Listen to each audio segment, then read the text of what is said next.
आहे संचितचा बड्डे आणि तुम्ही बघू शकता संचित बड्डे स्पेशल मस्त असा तयार झाला होता आणि त्याला कोट घेतला होता. तो खूप दिवस झालं म्हणत होता की मला बड्डेला कोटच घ्यायचा आहे, त्यामुळे कोट घेतला त्याला.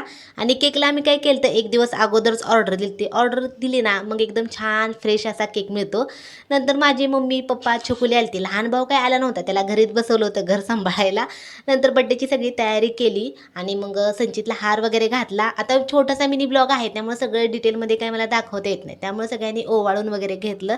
नंतर 6 नंबरची कॅन्डल आणली होती, कॅन्डल संचितनी विजवली आणि मस्त असं मी छोटंसं घरच्या घरी सेलिब्रेशन केलं. संचितचे 2-3 फ्रेंड पण बोलवले होते. सगळ्यांनी केक संचितला चारला, थोड्या वेळ बसलो, केक खाल्ला की नंतर आम्ही बाहेर हॉटेलमध्ये जेवण करायला आलतो. नंतर इथं बसून थोडेसे फोटो वगैरे काढलं, मस्त असं जेवण केलं. जेवण एक नंबर होतं. थोडासा आम्हाला लेटच झाला होता, जवळपास आम्ही घरून 9 वाजता निघालो होतो, त्यामुळं थोडासा असं लेट झाला पण मस्त असं सेलिब्रेशन झालं. चला व्हिडिओ कसा वाटला नक्की सांगा आणि बाय.